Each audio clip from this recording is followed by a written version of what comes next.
99 percentile का meaning ये होता है कि आप टॉप 1% में हो, मतलब 99% बच्चा आपसे नीचे। बेस वीक होने का मीनिंग ये होता है कि आपका एक्सपोजर वर्बल में नहीं है। एक बेसिक रीडिंग तो हम सब लोग जानते हैं कि भाई मैंने वर्ड को सीख लिया लेकिन वर्ड का भी मेरे को यूजेज नहीं आता है ना, तो मेरे को उस वर्ड को एक कंटेक्स्ट में, एक सिचुएशन में यूज करके भी देखना है। एग्जाम के दिन पे आपका क्या माइंडसेट होना चाहिए, मॉक्स में आपने क्या क्या गलतियां की थी उसका रिविजन क्या करना है, कैसे करना है, डे बाय डे शेड्यूल क्या रहना चाहिए। आप रीडिंग कॉम्प्रिहेंशन में लास्ट के क्वेश्चन पे पहुंचते हो, आप भूल जाते हो। क्यों भूल जाते हो? Hello guys, welcome to MBA Pathshala. My name is Himanshu, your VRC mentor. तो आज की बात होने वाली है कैट 27 स्ट्रैटेजी के बारे में and how can I start preparing from this month itself. क्या प्लान रहना चाहिए that I am able to score 99 plus percentile in the final exam. So उस चीज़ की हम बात करने वाले हैं। So let's quickly get started with the agenda for the session. Okay, so जब हम वीआरसी की बात करते हैं, सो वीआरसी के अंदर तीन मेन चीजें हैं, तीन मेन पिलर्स हैं। उन तीन पिलर्स के बिना आप कभी भी बहुत अच्छा स्कोर नहीं कर सकते मेन एग्जाम में। These three pillars are reading, vocabulary and practice. ठीक है, तीनों चीजों की आज हम बात करेंगे वन बाय वन। क्या करना है, कैसे करना है, डे बाय डे शेड्यूल क्या रहना चाहिए, एंड फाइनली हमारा जो मंथ बाय मंथ प्लान है वो क्या रहना चाहिए, सब कुछ आज हम कवर करने वाले हैं। Okay, so be with me till the end of the session. Okay, so let me start with the reading part first. See, this is the phase where you can afford to give enough time for reading. बहुत से लोगों का जब वो cat के लिए prepare करते हैं उनका बेस वीक होता है। Now what exactly do I mean when I से बेस वीक है? बेस वीक होने का मीनिंग ये होता है कि आपका एक्सपोजर वर्बल में नहीं है। आपने इंग्लिश को ना तो ज़्यादा सुना, ना आपने इंग्लिश को ज़्यादा पढ़ा। अब प्रॉब्लम ये होती है कि बहुत बार स्टूडेंट्स कोशिश करते हैं कि हमारा आरसी सही हो जाए, क्योंकि आरसी का जो वेटेज है वो सबसे ज़्यादा है। वी ऑल रियलाइज की जो 24 क्वेश्चंस हैं उसमें 16 क्वेश्चंस तो आपके रीडिंग कॉम्प्रिहेंशन के ही हैं। लेकिन दिक्कत ये है कि रीडिंग कॉम्प्रिहेंशन में आपका बेस बहुत ख़राब है। ठीक है, बेस इसलिए ख़राब है बिकॉज कहीं ना कहीं पे आपने उस टफ लेवल की रीडिंग कभी की ही नहीं। एक बेसिक रीडिंग तो हम सब लोग जानते हैं, बट देन व्हेन आई से tough level, okay, that means कि साइकोलॉजी हो गया, फिलोसफी हो गया, ह्यूमैनिटीज़ के कुछ एरियाज हैं, एंथ्रोपोलॉजी है, मतलब उतनी कॉम्प्लेक्स रीडिंग जो शायद हमें परेशान करे, है ना। तो उस हिसाब से this is the best time when you can actually make the base of reading. Okay, so उसके लिए आपको करना क्या है, you have to give 30 to 45 minutes per day which is non negotiable. रोज आपको रीडिंग करनी है। रीडिंग आप करोगे कैसे? Editorials, okay, you can actually go for Indian as well as American newspapers. Indian Express हो गया, हिंदू हो गया, गार्डियन हो गया। ठीक है, one long form abstract article per week. When I say one, one में क्यों बोल रहा हूँ, बिकॉज अभी आप एक बिगनर लेवल से स्टार्ट करोगे तो बहुत ज़्यादा आपको मतलब ऐसा नहीं करना कि रोज़ एक एक लॉन्ग फॉर्म आर्टिकल मैं पढ़ रहा हूँ 4-5 हज़ार वर्ड का ईऑन से, नहीं। अभी आप धीरे धीरे स्टार्ट करो, है ना। Start with one long form complex heavy article of 4,000 to 5,000 words from Eon. Okay, you can also read these articles from Eon or Economist, mainly philosophy and science essays, क्योंकि ये दोनों genres ऐसे हैं जो cat में काफ़ी पूछे जाते हैं और बहुत से लोगों के लिए काफ़ी टफ पड़ते हैं। ठीक है, so that is one article from Eon per week. Okay, then rotate the genres like economics, tech, culture, science and policy. So rotation मेरे को करना है ताकि मैं बोर नहीं हूँ, और मुझे कोशिश करनी है कि मैं एक एक करके चीज़ों को मास्टर करता चलूँ। ठीक है, तो लेट अस से कि अगर मैंने साइंस से स्टार्ट किया तो साइंस को मैंने कुछ टाइम तक के लिए परस्यू किया, लेट से 1 वीक या 2 वीक, और उसके बाद फिर मैंने रोटेट करके एक नेक्स्ट जॉनरा ले लिया। ओके, और हर आर्टिकल को मुझे समराइज करना है। I have to keep a record of the articles that I have read. Okay, and summarising is what improves my short term retention, क्योंकि बहुत सारे लोगों की प्रॉब्लम ये होती है कि उनकी शॉर्ट टर्म मेमोरी वीक होती है। अब शॉर्ट टर्म मेमोरी वीक होने का मतलब ये हुआ, आप रीडिंग कॉम्प्रिहेंशन में लास्ट के क्वेश्चन पे पहुंचते हो, आप भूल जाते हो। क्यों भूल जाते हो? बिकॉज कहीं ना कहीं पे आपका रिटेंशन उतना अच्छा नहीं है। रिटेंशन सर कैसे इंप्रूव होगा? बेस्ट तरीका है read the article, close the article, write down 3 line का summary, note down all the important words that you have learned in that article. Okay, एक स्पेसिफिक बुकलेट आपको बनानी है जहाँ पे सिर्फ रीडिंग की आप एंट्री करोगे कि आज आपने कितनी रीडिंग की है ना, कौन कौन से आर्टिकल्स पढ़े, इयॉन का अगर कोई आपने लॉन्ग फॉर्म ऐसे पढ़ा तो कौन सा ऐसे पढ़ा, उस ऐसे का समरी क्या है, और उस ऐसे में से कौन सी वोकैब आपने सीखी है ना. So you have to make a record and you have to make entries on a daily basis, right. तो सबसे पहला जो पिलर है वो आपका यही है, ठीक है. 30 to 45 मिनट्स आपको यहाँ पे डेडिकेट करने हैं. इस पॉइंट ऑफ टाइम पे मैं ये कहूंगा कि आप अपने हिसाब से डिसाइड कर सकते हो कि आपका फेवरेट एरिया कौन सा है, ठीक है, और वहां से आप स्टार्ट करो, है ना. Later on you can actually add, I would say, slightly complex areas. मतलब ऐसा मत करना कि पहला एरिया ही आपने ऐसा उठाया जो आपके लिए बहुत ज़्यादा बोरिंग है या बहुत ज़्यादा कंफ्यूजिंग है ना, ठीक है. द सेकेंड बेस्ट, और आई would say the second most important pillar is vocab. Vocab क्यों इंपॉर्टेंट है? देखो, वोकैब की इंपॉर्टेंस ये है कि जब आप रीडिंग करते हो तो बहुत बार आपको रीडिंग में प्रॉब्लम आती है कि आपको वर्ड समझ में नहीं आते. अब नॉर्मल रीडिंग में तो ऐसा होता है कि हमारे पास इंटरनेट है, मोबाइल है, लैपटॉप है, तो हम लोग कोई ऑनलाइन डिक्शनरी यूज़ कर लेते हैं और उस वर्ड का मीनिंग निकाल लेते हैं. लेकिन एक्चुअल एग्जाम में आपको नहीं मिलने वाला लैपटॉप, एक्चुअल एग्जाम में आपको मोबाइल फ़ोन नहीं मिलने वाला, क्या करोगे? ओके, आपको सारा वोकैब आपके माइंड में रखना पड़ेगा, ओके, क्योंकि वहाँ पे इंटरनेट नहीं मिलेगा आपको. So what you have to do is you have to learn vocabulary through a smart approach. Vocab के लिए मैं सबसे पहला सजेशन आपको ये दूंगा, अगर कुछ समझ में नहीं आ रहा, start with my play list, okay. आप जाके MBA पाठशाला के YouTube चैनल पे फ्री कोर्सेज में चेक करोगे तो आपको मेरी वोकैब की प्लेलिस्ट मिल जाएगी. उसमें मेरे वोकैब के सेशंस हैं, आप वहाँ से स्टार्ट कर सकते हो, ओके. तो उसमें आप स्लोली आप वोकैब अपनी बिल्डअप कर सकते हो. You can attend those free sessions, या आप मेरा फ्री बैच ज्वाइन कर सकते हो, उसके अंदर आपको 7 सेशंस मिल जाते हैं. तो वहाँ से आप अपना एक बेसिक वोकैब स्टार्ट कर सकते हो करना, ठीक है. Now what should be your target? 20 new words per day, okay. 1 context sentence per word, okay. Now when I say context sentence, इसका मतलब कि भाई मैंने वर्ड को सीख लिया लेकिन वर्ड का भी मेरे को यूजेज नहीं आता है ना, तो मेरे को उस वर्ड को एक कंटेक्स्ट में, एक सिचुएशन में यूज करके भी देखना है, ठीक है. कोई भी नया वर्ड आपने सीखा, सो आपको उस वर्ड का एक सेंटेंस बना के देखना है, so that you are able to relate to that word. मैं आपको इनफैक्ट ये सजेस्ट करूंगा, अभी से आप एक ना सेपरेट बुकलेट आप बना लो वोकैब के लिए, बिकॉज जब तक आप कैट लिखोगे तब तक आपका एटलीस्ट 7,000 प्लस वर्ड्स का वोकैब होना चाहिए. Now this is, I would say, the bare minimum by the time you write cat.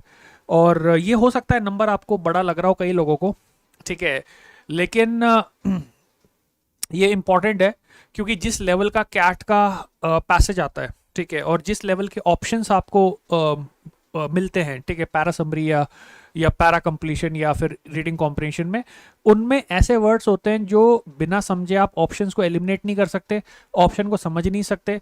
बहुत जगहों पे ये एक मिसकंसेप्शन फैलाया जाएगा कि यार एक अंदाज लगा के आप कर सकते हो.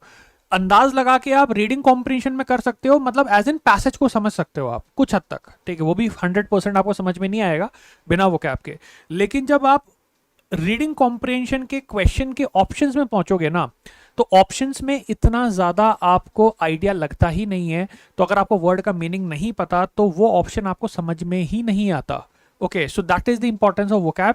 और एक अच्छा स्टूडेंट जो 99 प्लस डिजर्व करता है, उसकी कम से कम 7,000 प्लस वर्ड्स की वोकैब होती है जब तक वो कैट लिखता है. तो इट्स वेरी वेरी इंपॉर्टेंट, ठीक है. So try to learn words by contextually using that word in a situation. एक सेपरेट बुकलेट आप बनाओ, ठीक है. रिवीजन के लिए आप एक टाइम रखो, ठीक है, रिवीजन का एक टाइम रखो संडे का, ओके. जो 1 to 7 डेज में आपने वर्ड सीखे, अब मानो कि आपने 20 वर्ड से आपने स्टार्ट किया, तो 120 वर्ड्स, 120 वर्ड्स आपने वीक में सीखे. संडे को रिवीजन होगा. क्लस्टर मेथड और यूजेज पैटर्न्स पे फोकस करना है. क्लस्टर मेथड कैसे यूज़ करते हैं, आप YouTube पे जाओगे, मेरी आप किसी भी सेशन को देखोगे जो मैंने वोकैब पे लिया है, तो यू वुड सी कि मैं जो जनरली मेथड यूज़ करता हूँ वोकैब के लिए, that is clustering. It's a very very effective method. इतना इफेक्टिव कि आप एक दिन में 70 to 80 वर्ड्स ईजिली याद कर सकते हो. हालांकि मैं उतना बोल नहीं रहा आपको याद करने के लिए, बिकॉज अभी बिगनर लेवल पे हम लोग स्टार्ट कर रहे हैं, तो अभी के लिए 20 words is more than enough पर day, okay. Daily practice routine यार क्या रहना चाहिए? देखो यार, डेली प्रैक्टिस रूटीन अगस्त के अंदर तो आप अगर स्टार्ट करोगे तो अभी तो आपको चीज़ें थोड़ा सा बेसिक्स बनाओगे आप, है ना, बट अगस्त एंड तक I think you can follow this plan on a daily basis, ठीक है. क्योंकि अगस्त के अंदर थोड़ा सा वोकैब बिल्डअप कर लो, थोड़ा सा बेसिक सीख लो, ओके. अगर आप हमारे बैच में हो तो आपको कई नई चीज़ें पता चलेंगी, ठीक है। सो एक बार आपने एक बार बेसिक सीख लिए ना, तो next month onwards this is what I would से should be your daily plan. 1 RC per day, 1 VA set. 1 VA set का मतलब ये हुआ कि जैसे आपने 3 क्वेश्चंस का या 4 क्वेश्चंस का एक सेट ले लिया, ठीक है, और आपने उनको बैक टू बैक सॉल्व कर लिया। बहुत normal questions, not very complex, okay. So you can obviously get these questions from free sources, या अगर आप हमारे स्टूडेंट हो तो बुकलेट्स वगैरह से, ठीक है, या हमारी जो वेबसाइट है आप उसको चेकआउट कर सकते हो, तो PYQs वगैरह आपको मिल जाएंगे। RC के लिए 10 मिनट्स पर RC सेट का टाइम रखना है, ठीक है। एक एरर लॉग मेंटेन करना है, क्योंकि 6 डेज में आप 6 RC करोगे, और लेट अस से कि अगर आप 3 VA क्वेश्चंस पर डे करते हो तो 18 VA के क्वेश्चंस, तो उनमें क्या क्या एरर हुए, कहाँ कहाँ पे आपने गलतियां की, उसको आपको रिकॉर्ड रखना है। और वीक में ना एक दिन आपको रखना है जब आप 3 RCs बैक टू बैक करोगे। वाई? क्योंकि जब आप बैक टू बैक RC करते हो ना, तो you train yourself to work under pressure, and you also train yourself to perform, like you have enough stamina to perform in that 30 minutes का time frame. क्योंकि actual exam में भी आपको 3 passages back to back करने होते हैं, है ना, अगर आपको 99+ टारगेट करना है तो 3 पैसेजेस आप लोगे, उनको आप बैक टू बैक करोगे, ठीक है, एक दिन, वीक में एक दिन। बाकी नॉर्मल डेज पे 1 RC एंड 1 VA सेट, ठीक है। अब ये VA के सेट में आप 3 क्वेश्चंस से स्टार्ट कर सकते हो। आप में से जो लोग थोड़े से ज़्यादा हार्ड वर्किंग है वो क्वेश्चंस बढ़ा भी सकते हैं, but then I would say bare minimum 3 questions VA के ले लो और एक RC ले लो, ठीक है, that is more than enough. Okay, so this is the month by month plan, ठीक है। तो मंथ बाय मंथ प्लान की बात कर लेते हैं। तो अभी अगस्त से लेके अक्टूबर का ये जो फ्रेम है, इसमें देखो आपको क्या करना है। You should develop strong reading habits. Basic grammar आपको कल्टीवेट कर लेनी है। बेसिक ग्रामर का मतलब ये हुआ fundamentals of nouns, fundamentals of pronouns, fundamentals of your adjectives, adverbs, conjunctions, prepositions. Super tough questions नहीं, बेसिक्स, ठीक है यार। आपको थ्योरी हो गई और बेसिक लेवल की एक अंडरस्टैंडिंग आ गई, इतना हो जाना चाहिए। एक बेसिक लेवल की वोकैब, बेसिक लेवल की वोकैब से सर मतलब क्या है? बेसिक लेवल की वोकैब का मतलब ये हुआ कि यार मैं ये बोलूँगा कि अगर आप पर मंथ अराउंड 700 के आसपास के वर्ड्स याद कर रहे हो, तो that is like enough to actually develop a basic level of vocab, because 3 months में आपका अराउंड 2000 वर्ड्स के अराउंड हो जाएंगे, 2100 वर्ड्स के अराउंड हो जाएंगे, which is a good enough start, okay. और VA के बेसिक्स का मतलब VA के 4 टॉपिक्स आते हैं: sentence insertion, parajumbles, parasummary, and you have odd one out, ठीक है। तो इनका ना बेसिक मतलब करते कैसे क्वेश्चन, है ना, ठीक है। उसके बाद जो नेक्स्ट फेज है बिल्डिंग फेज, ओके, नवंबर से फरवरी 27, नवंबर 26 से लेके फरवरी 27, इस फ्रेम में आपको क्या करना है? आपको करने हैं इसमें अक्रॉस द जॉनरास RC की प्रैक्टिस। दैट मीन्स कि आपको पता चलने लग जाएगा कि मेरे एरियाज कौन से स्ट्रांग हो रहे हैं। तो जैसे आपने साइंस जॉनरा से स्टार्ट किया तो साइंस कर लिया आपने, फिर आपने एंथ्रोपोलॉजी कर लिया, फिर आपने ह्यूमैनिटीज़ के कुछ एरिया कर लिए, फिर आप साइकोलॉजी पे आ गए, फिर आप बिजनेस एंड इकोनॉमिक्स पे चले गए ना, ठीक है। तो आपको ना अपने हिसाब से लाइक जॉनरास के अकॉर्डिंग अपनी स्ट्रेंथ को टेस्ट करना है और अलग अलग जॉनरास के स्पेसिफिकली टारगेटेड पैसेजेस करने हैं, ठीक है। ये होगा आपका नवंबर 26 और फरवरी 27 के बीच में। पैराजम्बल्स, ऑड वन आउट और सेंटेंस इंसर्शन की इस पॉइंट ऑफ टाइम पे गाइस काफ़ी ज़्यादा इंटेंसिव प्रैक्टिस आप करने वाले हो, काफ़ी अच्छे लेवल के questions, okay. So that is what you will do, क्योंकि बेसिक्स आपके हो चुके हैं, तो अभी आप जॉनरा स्पेसिफिक RCs और medium to tough level VA questions practice कर सकते हो। उसके बाद मार्च से लेके जून 27 तक का जो फ्रेम है, that is the strengthening frame. यहाँ पे आप सेक्शनल्स लिखना स्टार्ट करोगे, यहाँ पे आप टॉपिक टेस्ट लगाना स्टार्ट करोगे। टॉपिक टेस्ट, सेक्शनल्स यहाँ से आपके स्टार्ट हो जाते हैं। टॉपिक टेस्ट और सेक्शनल्स का जो बेसिकली मोटिव होता है वो ये होता है कि आपकी स्पीड और एक्यूरेसी बिल्डअप हो, क्योंकि इस पॉइंट ऑफ टाइम तक आपने टॉपिक्स तो सारे देख ही लिए, ठीक है। So now you practice for speed and accuracy, okay. तो फुल लेंथ सेक्शनल्स और टॉपिक टेस्ट आप इस पॉइंट ऑफ टाइम पे लगाना स्टार्ट करते हो। जुलाई से सितंबर के बीच में आपके मॉक्स की मेन फोकस रहती है। मॉक्स के अंदर नॉर्मली फ्रेम ये रहता है 1 mock to 2 mocks, full length mocks per week तक आप देते हो, ठीक है। And once you are done with the mock you do error analysis. इस स्टेज पे आपका सिलेबस तो बहुत पहले खत्म हो चुका होगा। दैट मीन्स कि इस पॉइंट ऑफ टाइम पे सिर्फ और सिर्फ आपका फोकस होगा सेक्शनल टेस्ट और फुल लेंथ मॉक्स, ठीक है। आप कोशिश करोगे कि जितने ज़्यादा से ज़्यादा मॉक्स लगा सको उतना बढ़िया है, ठीक है। लास्ट में अक्टूबर टू नवंबर का फ्रेम होता है रिवीजन का, मॉक्स only and exam day mindset, ठीक है। एग्जाम के दिन पे आपका क्या माइंडसेट होना चाहिए, मॉक्स में आपने क्या क्या गलतियां की थी उसका revision. Okay, so this phase is only for the revision part.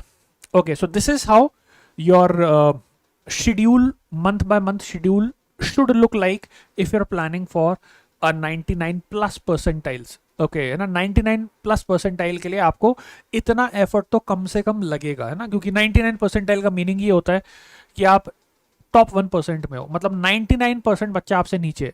तो 99% बच्चों को तो आप तभी पीछे कर सकते हो जब आप उस लेवल की पढ़ाई करके आए हो, है ना। सो इतना आपको मतलब प्लान करना चाहिए।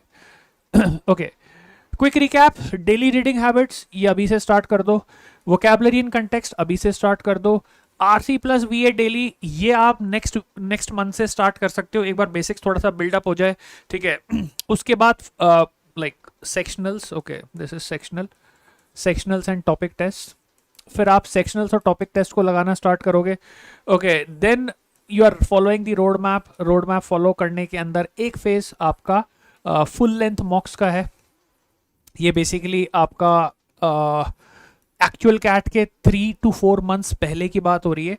And then obviously consistency beats intensity, that means कि बहुत इंटेंसिटी के साथ मैं लास्ट के 2 महीने में रोज़ 12-12 घंटे पढ़ूँ, उससे बेटर है कि आप अभी से रोज़ 2 घंटे पढ़ो। क्यों? क्योंकि consistency always beats intensity. Reason, हमारे माइंड को टाइम चाहिए होता है चीज़ें एब्जॉर्ब करने के लिए, है ना। तो consistency will always beat intensity. Okay, now before we end this session guys, we are starting a new batch. So एक नया बैच स्टार्ट हो रहा है हमारा कैट 27 फोकस्ड। सो इस बैच को आप 100% चेकआउट कर सकते हो। तो अगर आप सीरियस कैंडिडेट हो, आपने अगर ये सोचा है कि एक्चुअल कैट 27 में मेरे को 99 प्लस श्योर शॉट स्कोर करना है, तो you can consider this batch. So what are the features of this batch? So this is the legend plan of the achievers batch. So achievers batch के legend plan के ये features रहने वाले हैं। Okay, so you have the entire coverage of syllabus for CAT as well as other OMATs, ठीक है, जिसमें mock and NMAT आ गया। इंटरेक्टिव क्लासेस मिलती हैं आपको, रिकॉर्डिंग्स आपको सारी क्लासेस की अवेलेबल रहती हैं, 200 प्लस टॉपिक टेस्ट मिलते हैं, सेक्शनल मॉक्स, सेक्शनल टेस्ट की मैं बात कर रहा था आपसे, 15 सेक्शनल्स आपको मिलेंगे तीनों सब्जेक्ट्स में, 30 फुल लेंथ मॉक्स आपको मिलेंगे, ठीक है। 15 फुल लेंथ मॉक्स मिलेंगे आपको एनमैट और स्नैप के लिए, 10 फुल लेंथ मॉक्स मिलेंगे आपको जैट के लिए, ठीक है। Complete CAT and XAT 2028 CAT 27 and XAT 28 booster course मिलेगा, डाउट सॉल्विंग सेशंस आपको मिलने वाला है, जीडीपीआई वैट मिलने वाला है, प्रिंटेड बुकलेट्स मिलने वाली हैं, strategy motivation sessions and 6 1-to-1 personalised mentorship with the faculty. Batch transfer facility आपको मिलती है, बैच एक्सेस की वैलिडिटी आपकी रहेगी 15 जनवरी 2028 तक, ठीक है। तो these are the features that you have in the legend plan. Similarly you have the elite plan. तो लेजेंड प्लान हमारा बेसिकली कंप्लीट प्लान होता है, जिसमें आपको 1-to-1 मेंटरशिप्स, ओमैट्स वगैरह सब कुछ इंक्लूड होता है ना, ठीक है। उसके बाद हमारे एलीट प्लान है, ठीक है। एलीट प्लान का आप डिस्क्रिप्शन पढ़ सकते हो, ठीक है। तो इसमें the mentorship part is not available and then there are certain like there are certain things that would not be available, but this also covers more or less the complete syllabus part as far as syllabus is concerned, okay। तो ये सारी की सारी चीज़ें आपको इसमें मिलती हैं, ठीक है। तो ये वाला बैच है एंड देन फाइनली हमारा प्रो प्लान है, ठीक है। प्रो प्लान के साथ चीज़ ये है कि आपको इसमें ओमैट्स प्रिपरेशन नहीं मिलती, कैट की फुल प्रिपरेशन आपको इसमें मिल जाती है, ठीक है। तो कैट की फुल प्रिपरेशन आपको मिल जाएगी, ओमैट्स आपका इसमें से मिसिंग रहेगा, ठीक है। इसके अंदर आपका जीडीपीआई मिसिंग रहेगा और आपका इसके अंदर मेंटरशिप सेशंस आपका अवेलेबल नहीं रहेगा।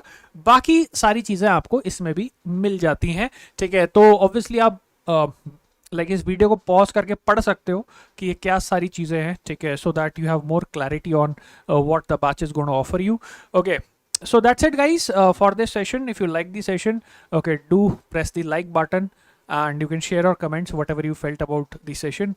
Thank you very much. Bye bye. See you.